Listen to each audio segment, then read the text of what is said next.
Halo, ketemu lagi dengan saya, Unggul Gading. Kali ini saya akan membahas tentang tutorial Adobe Premiere Pro CS4. Ya, kita mulai dari basic dari eh, pengoperasikan Adobe Premiere Pro. Pertama, buka aplikasi, klik, kemudian tampil panel seperti ini. Kita klik saja New, kemudian pilih. Di sini ada timecode-nya pilih, tergantung. Kalau kita langsung, saya menggunakan display format timecode. Timecode itu berarti di sini di timelinenya akan menampilkan kode audio sample, kemudian capture-nya adalah QuickTime. Oke, sip, dengan nama tutorial Premiere Pro. Oke, kemudian ini adalah beberapa capture-nya adalah apakah video ini sama dengan project. Tidak usah di ini, kita langsung saja. Oke. Nah, kemudian tampil di sini adalah ukuran dari area kerja atau ukuran dari resolusi video. Kita pilih di sini. Kalau seandainya menggunakan NTSC bisa digunakan sesuai dengan kebutuhan. Saya contohkan menggunakan simpel saja HDV 720 24 frame. Tunggu sejenak. Iya.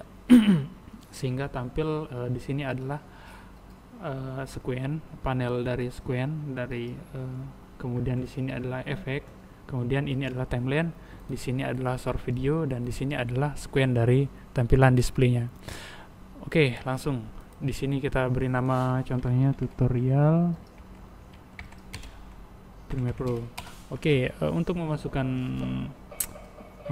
dari gambar itu bisa mengklik double dari panel ini, kemudian pilih, atau bahkan bisa kita drag langsung dari Finder, dari file lokasi, Nah, di sini saya contohkan masuk, kemudian masuk, yaps, beres.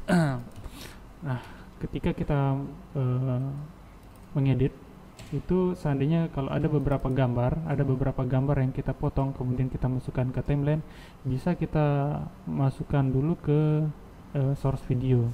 Kalau tidak, kita bisa langsung mendragnya pada posisi timeline.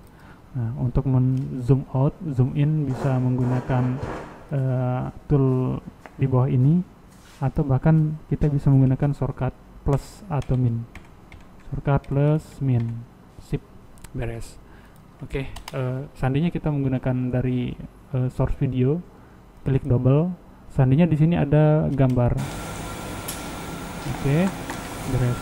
Nah, seandainya kita potong dari awal dan akhir, atau beberapa gambar yang kita inginkan, cukup posisi pada kursor, kemudian ketik I, atau bisa menggunakan tool yang ini, import I, saya klik. Nah, maka dia akan memulai dari posisi input. Kemudian masukkan outputnya, kita contohkan di posisi ini, klik O. Nah, apabila langsung di drag ke sini, caranya bisa menggunakan tool ini, atau bahkan kita bisa menggunakan tombol titik. Nah, sehingga tampil di bagian timeline itu adalah areanya dengan durasi sekian hingga sekian. Happy birthday Belinda. Sip, seperti ini. Nah, di sini ada resolusi sangat kecil, lebih kecil daripada sequence-nya, project-nya. Caranya secara otomatis, untuk membesarkan secara otomatis, klik kanan di bagian gambar, kemudian pilih scale to frame size, sehingga gambarnya resolusinya sama. Ini kebetulan atas ini backgroundnya adalah hitam, jadi pada dasarnya sama gitu. Nah, sekarang untuk ripple, untuk pemotongan klip, itu bisa kita menggunakan ini Result Tool. resolve, potong, potong, potong. Nah gini. Atau shortcut jalan pintasnya kita bisa menggunakan klik Ctrl kemudian K. Ternyata shortcut dari Apple sepertinya beda dengan Windows. Kita bisa men-settingnya langsung di bagian edit, kemudian keyboard customizer. Iya, di sini kita bisa pilih tadi adalah edit triple. Oke, langsung kita ke pembahasan selanjutnya. Kita menggunakan tool saja sementara. Potong, potong, potong. Sip.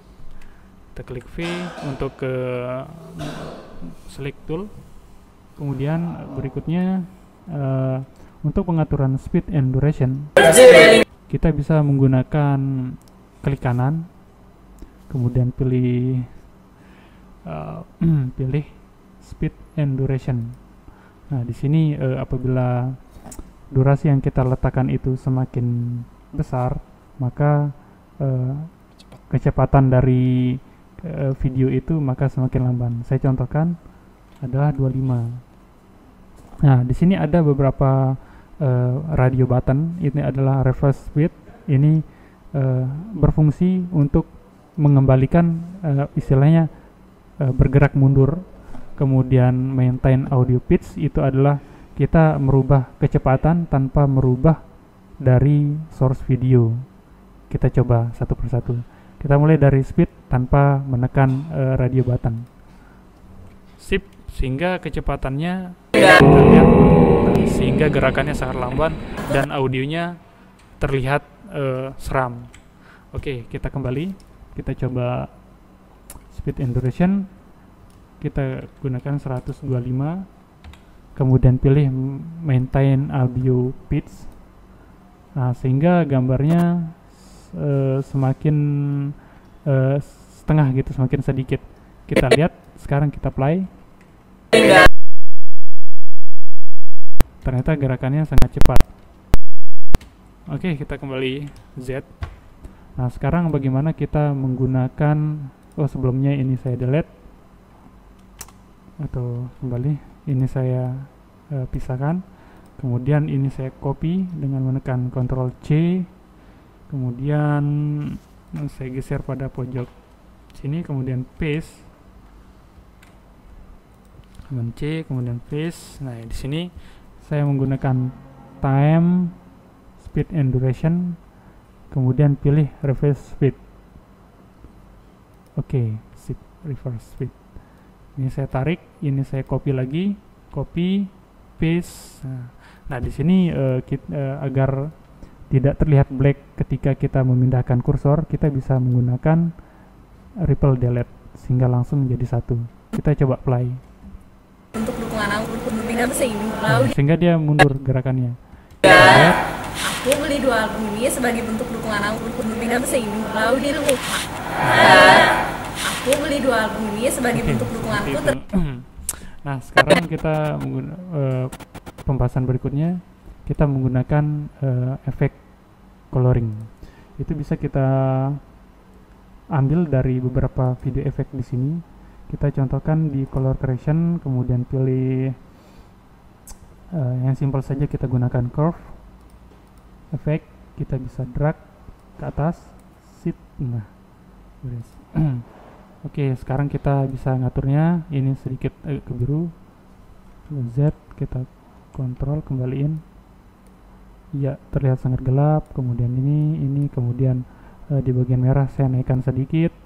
Iya, seperti ini. Nah, apabila kita kan di sini kan ada beberapa track yang sudah kita edit. Apabila kita mendrag ini satu persatu, itu kinerjanya akan semakin lama. Nah, bagaimana cara cepatnya? Cara cepatnya yaitu kita menggunakan paste attribute. Caranya yaitu di sini kita copy, Ctrl C, kemudian di bagian ini kita lihat dulu sebelumnya warnanya itu terlihat masih normal. Kita klik kanan, kita gunakan paste attribute. Nah, sehingga warnanya sama dengan yang tadi kita buat. Oke, itu untuk basicnya. Untuk tahap rendernya sama seperti pembahasan sebelumnya, yaitu klik media, kemudian apa nih, encoder itu bisa. Nah, di sini tampil, kemudian outputnya itu di sini banyak preset dari output, apakah kita menggunakan QuickTime atau H246 264 untuk MP4. Iya, di sini adalah settingannya berapa yang dikehendaki. Oke, langsung atau customnya di sini ada beberapa custom dari ukuran video, apakah mau bentuknya YouTube atau dan sebagainya. Tinggal di OK. Ya, beres gitu. Tutorial dari Premiere Pro sekian, saya Unggul Gading, sampai jumpa.